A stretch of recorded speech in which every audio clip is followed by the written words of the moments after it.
सबसे पहला कि मेन स्टूडेंट का इश्यू होता है कि जो सब्जेक्ट्स प्रिपेयर करने जा रहे हैं किस तरीके से टैकल करने चाहिए। So first subject I am going to talk about is costing, कि अगर कोई कॉस्टिंग सब्जेक्ट को हाथ में लेता है तो किस तरीके से टैकल करना है। कोई भी एक यूनिवर्सल है कि पहले ये डिसीजन लो कि तुम्हारे अवेलेबल जो सब्जेक्ट्स है, जो भी 6 8 तुम जैसे डिवाइड करते हो, पहले ये डिसाइड करो कि ये तुम्हारा सब्जेक्ट फेवरेट है, वर्स्ट है या एवरेज है। ये डिसीजन पहले क्लियर होना चाहिए कि अपना ये सब्जेक्ट कैसा है अपने लिए। If the subject is your favourite, ठीक है, if your subject is favourite, तो you have a confidence in that subject, start with the difficult part. क्यों? क्योंकि उसको तुमको कॉन्कर करना है। जब तुमको अच्छे से आता ही है and you are in a good mood, तुम अच्छे पॉजिटिव मूड में हो, सब्जेक्ट अच्छा है, तो तुम उसका डिफिकल्ट पार्ट उठाओ, क्योंकि वो कभी भी नहीं उठा सकते। तो पहले वो उठाओ, खत्म करो and then go for a easy part, क्योंकि एंड अच्छा हो जाएगा, कॉन्फिडेंस बना रहेगा। ठीक है। So this is how you have to tackle. First decide कि ये तुम्हारा कॉस्टिंग, मैं दोनों एंगल से बता रहा हूँ। सपोज कॉस्टिंग किसी के लिए इजी सब्जेक्ट है, तो तुमने क्या करना चाहिए, start with the difficult topics. You can handle it, marginal, standard, process, service, overheads, ये सब टॉपिक्स के साथ शुरू करना है। एंड उसके बाद इजी इजी टॉपिक्स की तरफ जाओ, क्योंकि ब्रेन ऑलरेडी इतना हाई हो गया है कि वो इजीली हैंडल कर सकता है। अगर से फॉर एग्जांपल पर्टिकुलर स्टूडेंट को डिफिकल्ट है ये कॉस्टिंग, तो start with the easy topics, gain the confidence, and when you have a confidence, फिर go for middle topics and go for a difficult topics. ये सीक्वेंस होना चाहिए। Sequence of topic समझ में आया? नाउ पढ़ना कैसे चाहिए? This is not at all a time to solve the questions. तुमको सॉल्व करने के लिए टाइम नहीं है। कॉस्टिंग का मैंने स्पेसिफिकली तुमको हर चैप्टर टाइप वाइज पढ़ाया, कि मुझे पता है कि मटेरियल के अंदर 6 टाइप्स है, लेबर के अंदर 5 टाइप्स है, ऐसे अलग अलग चैप्टर्स के अलग अलग टाइप है। तो तुमको करना कैसे? पहला क्वेश्चन इज्जत से टाइम देके पढ़ो, सोल्यूशन भी देख लो कैसे सॉल्व हुआ है। दूसरा, ट्राई करो कि सोल्यूशन तुमको जहां पे दिख रहा है वहां पे मिल रहा है क्या। Try to just tally it कि क्वेश्चंस बराबर से सॉल्व हुए। उसके बाद के सभी क्वेश्चंस वो टाइप कंप्लीट होने तक रफ में सॉल्व करो, कि अगर तुमको पता होता है कि इस क्वेश्चन में ये नंबर मिल गया, मतलब क्वेश्चन का आधा काम हो चुका है। तो ट्राई टू सॉल्व की नंबर्स। ठीक है। इस तरीके से वो चैप्टर कंप्लीट करना है हर टाइप का।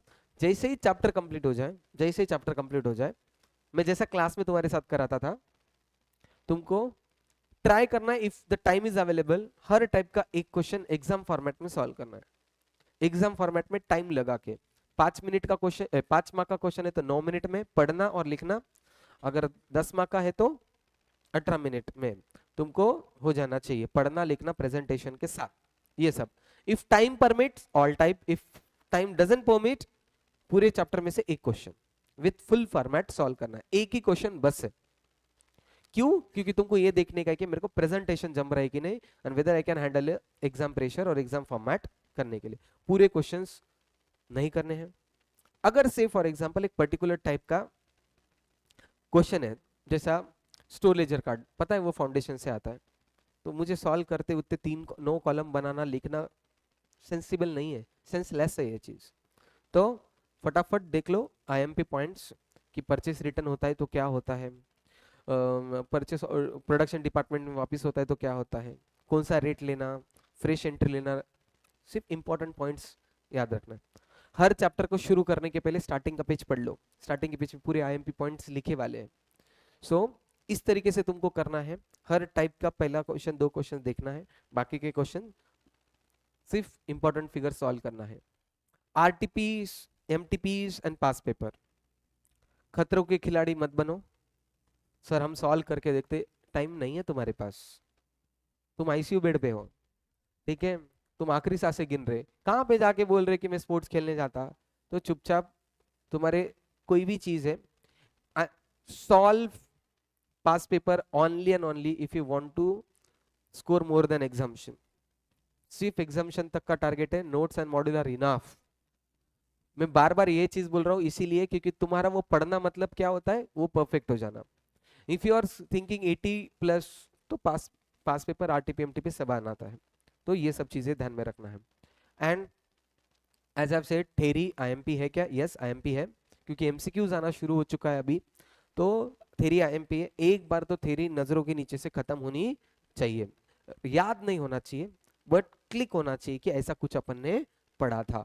इसीलिए नॉवेल के जैसा हर चैप्टर की थेरी एक बार तो हो जानी चाहिए, चैप्टर 1 थरोली होना चाहिए ये सब चीजों के लिए।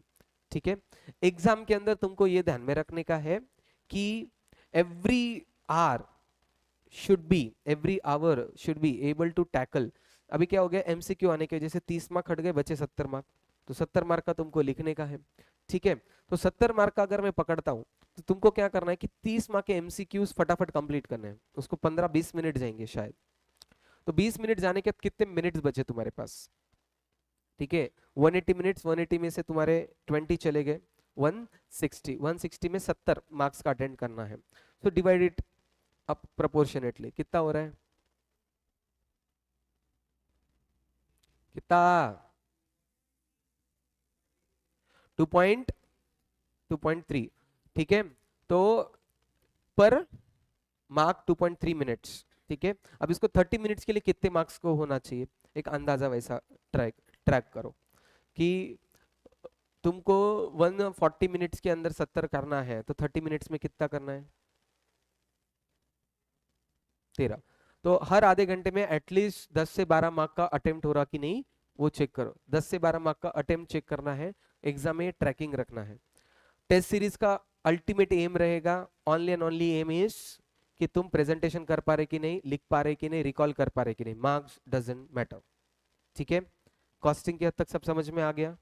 कोनो इशू? No issues.